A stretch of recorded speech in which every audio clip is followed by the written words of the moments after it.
فی جنت عالیہ، بلند و بالا باغات میں رہیں گے، قطوفها دانیہ، جن باغات کے پھل جھکے ہوئے ہوں گے ان کو توڑنے کے لیے کھڑا بھی نہیں ہونا پڑے گا۔ اگر جنتی آدمی بیٹھا ہے تو اٹھنا نہیں پڑے گا، اگر سویا ہوا ہے تو اس کو اٹھ کر بیٹھنا نہیں پڑے گا، اگر بیٹھا ہے تو کھڑا نہیں ہونا پڑے گا، اگر کھڑا ہے تو بیٹھنا نہیں پڑے گا۔ جس جگہ پر خواہش کرے گا اللہ تعالیٰ اس پھل کی ٹہنی اسی جگہ پر اس کے منہ کے سامنے ظاہر فرما دیں گے، تازہ پھل اپنے ہاتھ سے توڑ کر کھائے گا۔ الحمدللہ الحمدللہ وکفی، الصلاۃ والسلام علی عبادہ الذین اصطفی، خصوصاً علی سید الرسل محمد المصطفی وعلى آله المجتبى وعلى أصحابه الأتقياء والأصفياء۔ اللہ تعالیٰ نے قرآن مجید فرقان حمید میں ارشاد فرمایا، فَأَمَّا مَنْ أُوتِيَ كِتَابَهُ بِيَمِينِهِ، کل قیامت والے دن دو گروہ ہوں گے، ایک گروہ وہ ہوگا کہ جن کے دائیں ہاتھ میں نامہ اعمال دیا جائے گا، فَيَقُولُ اقْرَءُوا کتابیہ، جن کے دائیں ہاتھ میں نامہ اعمال دیا جائے گا اتنا خوش ہوگا، اپنے رشتہ داروں کے پاس آئے گا، اپنے گھر والوں کے پاس آئے گا، خوش ہو کر آ کر بتائے گا اقرأوا کتابیہ، دیکھو دیکھو میرا نامہ اعمال پڑھو کہ اللہ تعالیٰ نے مجھے جنت کی ٹکٹ عطا کر دی۔ دائیں ہاتھ میں نامہ اعمال کا ملنا ایسے ہے جیسے جنت کی ٹکٹ مل گئی ہو۔ انی ظننت انی ملاق حسابیہ، جیسے ہی اس کو دائیں ہاتھ میں نامہ اعمال ملے گا، نامہ اعمال لے کر جنت کی ٹکٹ دے کر اپنے گھر والوں کو آ کر دکھائے گا اور کہے گا اقرأوا کتابیہ، میرا نامہ اعمال دیکھو، میرا نامہ اعمال پڑھو۔ اپنے رشتہ داروں کے پاس جائے گا، اپنے دوستوں کے پاس جائے گا، اپنے بڑوں کے پاس جائے گا، اپنے چھوٹوں کے پاس جائے گا اور اپنے جاننے والوں کے پاس خوش ہو کر جائے گا اور کہے گا میرا نامہ اعمال پڑھو، مجھے جنت کی ٹکٹ مل چکی، اور جا کر ایک ایک کو پکڑ پکڑ کر بتائے گا کہ مجھے جنت کی ٹکٹ کیوں ملی۔ انی ظننت انی ملاق حسابیہ، میں دنیا کے اندر جانتا تھا، میں دنیا کے اندر مجھے معلوم تھا کہ میں نے پروردگار کے سامنے کھڑا ہونا ہے، قیامت والے دن پروردگار ہمیں قبروں سے اٹھائیں گے، ہم نے حساب و کتاب کے لیے اللہ کے سامنے کھڑا ہونا ہے۔ اللہ تعالیٰ نے قرآن مجید فرقان حمید میں بتا دیا تھا، اللہ تعالیٰ نے قرآن مجید فرقان حمید میں ارشاد فرما دیا تھا، ہمیں خبردار کر دیا تھا، وَلِمَنْ خَافَ مَقَامَ رَبِّهِ جَنَّتَانِ وَأَمَّا مَنْ خَافَ مَقَامَ رَبِّهِ وَنَهَى النَّفْسَ عَنِ الْهَوَىٰ، جو لوگ اپنے پروردگار کے سامنے کھڑے ہونے سے ڈر گئے، وَنَهَى النَّفْسَ عَنِ الْهَوَىٰ،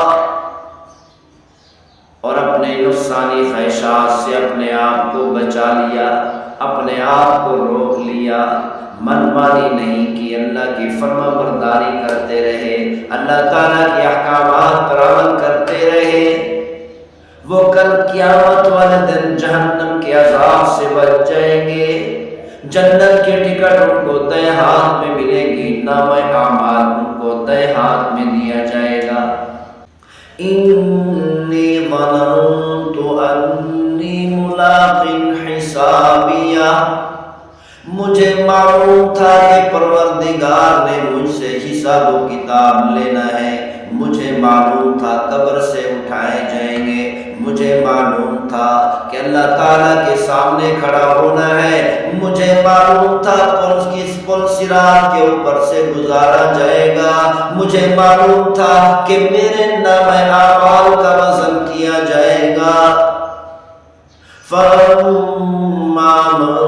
ثَقُلَتْ مَوَازِينُهُ فَهُوَ فِي عِيشَةٍ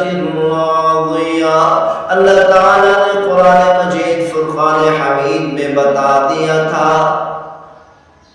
کہ جن کی نیکیوں کا پلڑا جھک گیا، فَهُوَ فِي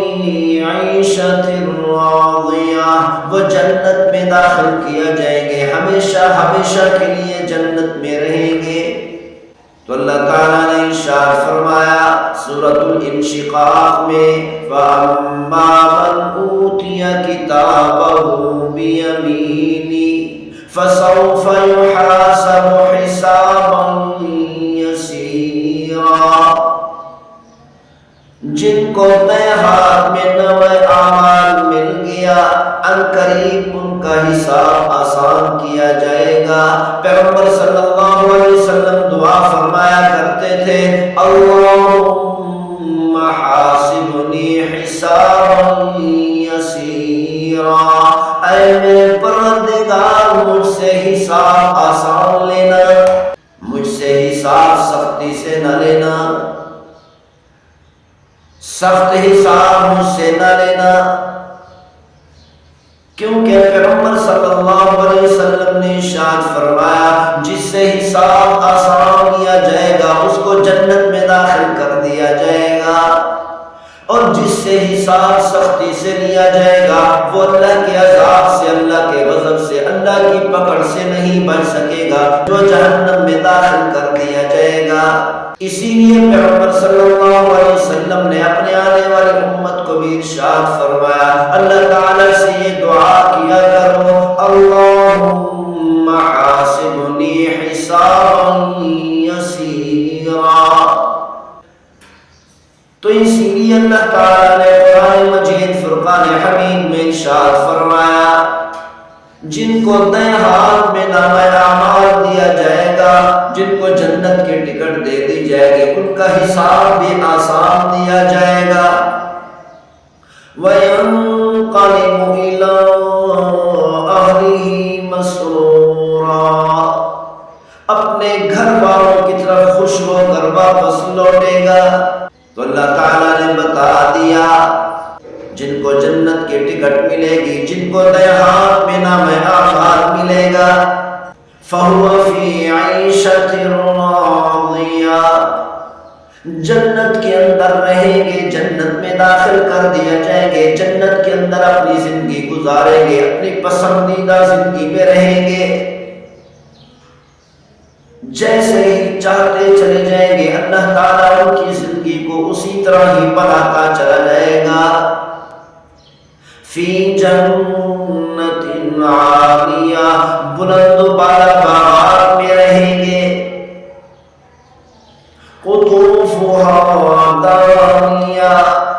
جن باغات کے پھل جھکے ہوئے ہوں گے ان کو توڑنے کے لیے کھڑا بھی نہیں ہونا پڑے گا، اگر جنتی آدمی بیٹھا ہے تو اٹھنا نہیں پڑے گا، اگر سویا ہوا ہے تو اس کو اٹھ کر بیٹھنا نہیں پڑے گا، اگر بیٹھا ہے تو کھڑا نہیں ہونا پڑے گا، اگر کھڑا ہے تو بیٹھنا نہیں پڑے گا، جس جگہ پر خواہش کرے گا اللہ تعالیٰ اس پھل کی ٹہنی اسی جگہ پر اس کے منہ کے سامنے ظاہر فرما دیں گے، تازہ پھل اپنے ہاتھ سے توڑ کر کھائے گا۔ تو اللہ تعالیٰ ارشاد فرمائیں گے، کُلُوا وَاشْرَبُوا ہَنِیئًا بِمَا أَسْلَفْتُمْ فِی الْأَیَّامِ الْخَالِیَةِ، مزے سے کھاؤ پیو اس جنت کے اندر، جنت کے باغات کے اندر جو پھل دل چاہے کھاؤ، جو چیز دل چاہے مزے سے کھاتے رہو، پیتے رہو. بما اسلفتم فی الایام الخالیہ. یہ جنت اور جنت کے باغات، جنت کے حور و غلمان، اتنی بڑی بڑی نعمتیں تمہیں اس لیے ملی ہے کہ تم نے دنیا کے اندر منمانی نہیں کی، اللہ کی فرما برداری کی، شیطان کے پیچھے نہیں چلے، پیغمبر صلی اللہ علیہ وسلم کی اتباع کرتے رہے، پیغمبر صلی اللہ علیہ وسلم کے ایک سنت پر مر مٹتے رہے.